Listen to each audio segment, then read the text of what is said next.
What's up, everyone, and welcome back to MMA Buzz. Daniel Cormier breaks down Nassourdine Imavov's chances against Khamzat. Former UFC double champion Daniel Cormier recently shared his thoughts on Nassourdine Imavov's chances of earning a title shot against reigning middleweight champion Khamzat. Speaking on ESPN's Good Guy, Bad Guy podcast, Cormier gave a detailed breakdown following Imavov's victory over Caio Borralho at UFC Paris, a fight that has sparked debates across the MMA community. For many fans, Imavov's win was tactical and measured, but some viewed the performance as underwhelming. While he displayed sharp striking and controlled the pace, critics argue that the fight lacked the explosiveness that usually secures fighters an immediate shot at the belt. Cormier acknowledged Imavov's skill, praising his technique and composure, but he cautioned that this victory alone might not be enough to guarantee him a championship opportunity.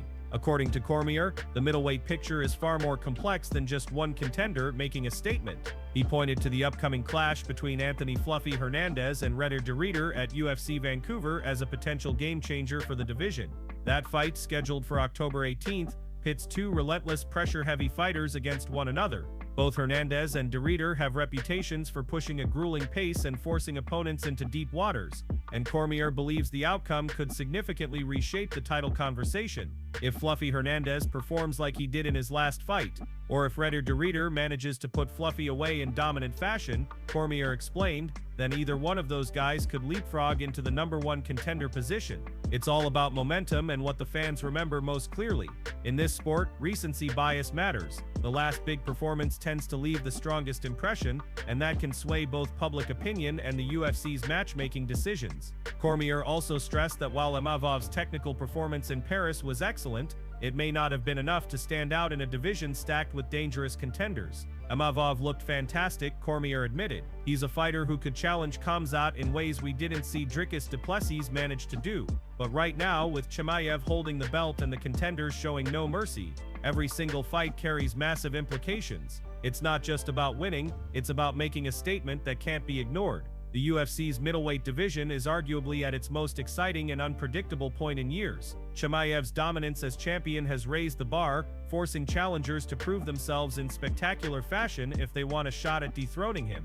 With Hernandez and de Ridder set to clash in Vancouver and Imavov waiting in the wings, the next title challenger could very well be decided by who delivers the most memorable performance in the coming months. Cormier left fans with an important question: who truly poses the biggest threat to Khamzat Chimaev's reign? Imavov may be sharp, Hernandez relentless, and de Ridder unorthodox, but Chimaev's evolution as a champion makes the road to the title more treacherous than ever. As the middleweight division continues to heat up, one thing is certain: every fight matters and the future of the belt is hanging in the balance. Before moving on to the next news, we have a quick request for you. We're always working to improve our content and truly value your support. If you could take a moment to leave a like on this video, subscribe to the channel and hit the bell icon, it would mean a lot to us. That way you'll never miss an update. Move on to another news. Brian Ortega has finally opened up about the terrifying ordeal he endured during his weight cut ahead of his fight against Aljamain Sterling at UFC Shanghai. The highly anticipated matchup was overshadowed by Ortega's dramatic struggle to make weight, which eventually forced the bout to be moved to a catchweight. Until now, fans had only speculated about how bad things got behind the scenes. Ortega has revealed the full story, and it was far more dangerous than anyone imagined. According to Ortega, his body completely shut down during the final hours of the cut. After hours of draining workouts and wearing sweatsuits, Ortega suddenly lost consciousness. For nearly 30 minutes, he was out cold, unresponsive, and surrounded by his team frantically trying to revive him. When he finally woke up, he was disoriented and exhausted, later recalling that he had woken up in the ER after being stripped down and packed with ice in a desperate attempt to bring him back to stability. Ortega admitted that the situation was so dire that Sterling himself approached him with concern. In a rare moment of sportsmanship, Sterling comforted his opponent, telling him not to worry since the UFC already had a replacement fighter ready to step in. But Ortega wasn't ready to quit. Despite his body breaking down and his mind clouded from dehydration, he told Sterling directly that he wasn't going to waste his time. No matter what, Ortega was determined to fight. However, once the cage door closed on fight night, it was clear he was not the same fighter. His energy was depleted, his reactions dulled, and his body simply couldn't keep up. Sterling seized the opportunity and delivered one of the best performances of his career. He dominated Ortega from start to finish, Mixing crisp striking with relentless grappling pressure, Sterling's composure and control made him look like he was operating on an entirely different level, and the fight quickly became one-sided. After securing the decisive win, Sterling wasted no time setting his sights higher. Confident and energized, he called out the reigning featherweight champion Alexander Volkanovski, declaring that he was ready to jump the line straight into a title shot. His statement created immediate buzz, while Ortega's future left fans with questions about his health and ability to safely compete at his current weight class. Reflecting on his ordeal, Ortega shared the grueling details. He explained that from midnight until 8 a.m., he continued cutting weight non-stop, convinced he could still make the target. Despite pushing his body to the absolute limit, biking, sweating in plastic suits, and every weight-cutting trick in the book, his body resisted, refusing to shed the last 1.7 pounds. It was during one of these sessions that he collapsed and lost consciousness. Even after regaining awareness, Ortega described feeling delirious and broken, barely able to function as he staggered into the official weigh-ins. In hindsight, Ortega admitted it was one of the scariest experiences of his life. The incident raises serious concerns about the dangers of extreme weight cutting in MMA, an issue that continues to plague the sport. Fighters regularly risk their health in order to make contracted limits, and Ortega's story is another reminder of just how devastating the consequences can be. Though the fight ended in defeat, Ortega's determination to compete despite his condition earned him respect. But his ordeal has left fans and analysts alike questioning whether it's time for him to move up a division, prioritizing long-term health over short-term gains. Move on to another news. Daniel Cormier has weighed in on the rapidly shifting middleweight division and specifically addressed Nassourdine Imavov's chances against current champion Khamzat Chimaev. Following Imavov's victory at UFC Paris over Caio Barrio, fans and analysts alike were left with mixed impressions. While it was a tactical and composed performance, many felt it lacked the explosiveness needed to stake a clear claim for a title shot. Speaking on ESPN's Good Guy, Bad Guy, Cormier praised Imavov's skill set but was quick to point out that the win alone does not guarantee him the next crack at Chimaev's belt. According to Cormier, Imavov looked sharp and impressive, no question, but in the crowded middleweight landscape, one strong showing may not be enough. The spotlight now turns to UFC Vancouver, where Anthony "Fluffy" Hernandez and Restier de Ridder are set to clash on October 18th in what could be a career-defining battle. Cormier emphasized that this matchup carries massive implications for the division. Both Hernandez and de Ridder are relentless, pressure-heavy fighters who thrive in chaotic exchanges. Their styles almost guarantee fireworks, and the winner could easily leapfrog Imavov in the title picture. Everything now really hinges on that fight, Cormier said, explaining that the most recent and most memorable performance often sticks in fans' and matchmakers' minds when determining the next contender. The unpredictability of the middleweight division is part of what makes it so compelling right now. With Khamzat Chimaev at the top, every contender is forced to raise their game to new levels. Chimaev's dominance, relentless grappling, and improving striking mean that only a perfectly balanced fighter can truly test him. While Imavov displayed poise and technical precision in Paris, Cormier questioned whether that was enough to send a statement to the division. Cormier also highlighted the importance of timing in MMA. If Fluffy Hernandez looks anything like he did last time out, or if Restier de Ridder stops him convincingly, then that's the guy. That's the one we'll remember. He explained that fans and analysts tend to gravitate toward what they saw most recently, and a dominant performance in Vancouver could easily overshadow Imavov's Paris win. Still, Cormier did not dismiss Imavov's abilities. He acknowledged that Imavov possesses qualities that could potentially challenge Chimaev in ways others have not. His composure, range management, and tactical striking could ask difficult questions of the champion, particularly in extended stand-up exchanges. Compared to previous contenders like Dricus du Plessis, Imavov may bring a different kind of puzzle for Chimaev to solve. Yet Cormier remained cautious. Imavov looked fantastic, no doubt, but I don't know if it was enough. One of those guys in Vancouver has a chance to hammer home the idea that it's their time. That's the fight people will remember most. As the middleweight division heats up, all eyes remain on Khamzat Chimaev. Every contender knows the stakes. One great performance can secure a title shot, but anything less risks being forgotten. With Hernandez and de Ridder preparing for war, and Imavov waiting in the wings, the road to Chimaev's throne has never been more uncertain or more exciting. Move on to another news. French MMA is riding high after an incredible night at UFC Paris, where fighters from France delivered flawless performances and energized their home crowd.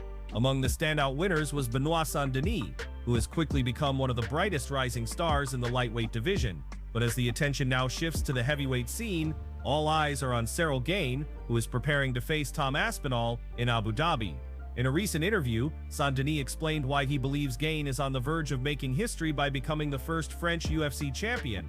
Having spent significant time training with Gane over the past year, Nassourdine says he's witnessed firsthand the mindset and determination of the French heavyweight. According to him, Gane has never been more motivated or focused on capturing UFC gold. Ciryl is ready, Nassourdine said with confidence. I've spent more time with him this year than in the past, and I can see he has that fire inside him, the fire of someone who truly wants to become champion. He's been working for this moment for a long time, and I believe Abu Dhabi will be where he finally makes his mark. Gane has already fought for UFC gold twice before, coming up short against Francis Ngannou and Jon Jones. In both fights, critics pointed to mental lapses and weaknesses in his wrestling and grappling as the main reasons for his defeats. Nassourdine acknowledges those shortcomings but believes Gane has now turned a corner. Yes, he struggled in those fights, he admitted, but this time he's sharper, more disciplined, and mentally stronger. He understands the mistakes he made, and now he's ready to show the world the best version of himself. Beyond breaking down Gane's chances, Nassourdine also reflected on his own career trajectory. After his impressive showing in Paris, he made it clear that he wants to stay active, continue stacking wins, and take on any top 10 opponent the UFC offers him. He even addressed his past setback against Dustin Poirier, attributing that loss to issues with his former coaching situation. With a renewed focus and stronger support team, he's eager to climb the rankings and prove himself against elite competition. When discussing Gane specifically, Nassourdine emphasized the heavyweight's unique athletic gifts. Ciryl is an exceptional athlete, even for the heavyweight division, he said. Over 5 rounds, I believe he has the cardio, the skill, and now the mental strength to beat Tom Aspinall. It won't be easy, Aspinall is a dangerous opponent, but I truly think we're going to see France's first UFC champion. For Nassourdine, the matchup is more than just a fight, it's about national pride and the growth of MMA in France. With Gane carrying the heavyweight banner and Nassourdine climbing the lightweight ladder, French MMA is enjoying its strongest era yet. As the countdown to Abu Dhabi continues, fans are left with one big question: can Ciryl Gane finally overcome his past struggles and achieve the ultimate goal? If Nassourdine is right, the answer could very well be yes, and history might be made on fight night. Ariel Helwani recently shared his reaction to Jon Jones' latest statements about his fighting future, and it has sparked a lot of conversation in the MMA world. Jones, widely considered one of the greatest fighters of all time, has made it clear that he is not retired, despite speculation that his career might be winding down. In a recent exchange, Jones was asked directly about his status in the UFC. His response was straightforward: I am not retired, I'm actively training 5 days a week, and I'm still part of the UFC's drug testing pool. This statement immediately silenced rumors that Jones had officially walked away from the sport. Instead, it reaffirmed that the former light heavyweight king and current heavyweight champion is still committed to competing.